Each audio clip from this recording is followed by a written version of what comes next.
கர்த்தரில் மனமகிழ்ச்சியா இருக்கிறது. அத நம்ம ஒரு ஹேபிச்சுவலா ஒரு டிசிப்ளினா ஒண்ணு மாத்திரணும்.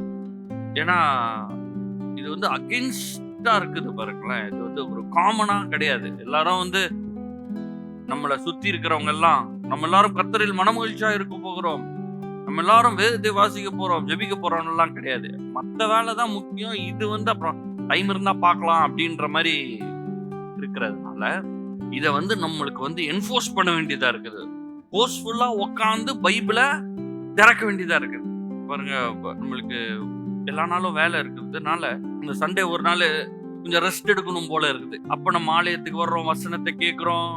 இல்ல வீட்டுல கூட பாருங்க, நம்ம வேலை முடிச்சு வந்த உடனே கொஞ்சம் அப்படியே சாஞ்சு எதையாவது பார்த்துட்டு, எதையாவது ஒண்ணு பார்த்து சிரிச்சுட்டு, நான் காலையில அவசரமா கிளம்புறோமா, சாயந்தரம் அப்படியே ஏதாவது லைட்டா அப்படியே பார்த்துட்டு அப்படியே தூங்கிடுவோம். அப்படின்ற மாதிரி தான் ஒரு சிஸ்டம் இருக்குது. இதுல இந்த வேதத்தை எடுத்து உட்கார்ந்து வசனத்தை கேட்டு தேவன் நம்மளுக்கு சொல்லி இருக்கிறத பார்த்து ஆண்டவரில் மனமகிழ்ச்சியா இருப்பது ஒரு அகைன்ஸ்டா இருக்குது. எல்லாத்துக்கும் அது ஏற்க மாட்டேங்குது. ஆனா ஆண்டவர் சொல்றாரு, கர்த்தரில் மனமகிழ்ச்சியாய் இருப்பாய்.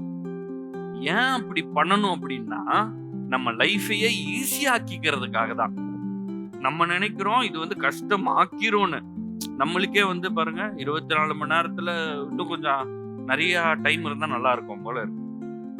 ஆனாலும் அந்த கிடைக்கிற நேரத்துல நம்ம கர்த்தரில் மனமகிழ்ச்சியா இருந்து இந்த வேதத்தை வாசிச்சு, வசனத்தை தியானிச்சு, ஜெபம் பண்ணி, பாடலை பாடி ஆண்டவருக்கு நேரத்தை முக்கியப்படுத்தணும் என்றால் பூமியின் உயர்ந்த இடங்களில் நம்மளை கொண்டு போய் இருக்க பண்ணுவார்.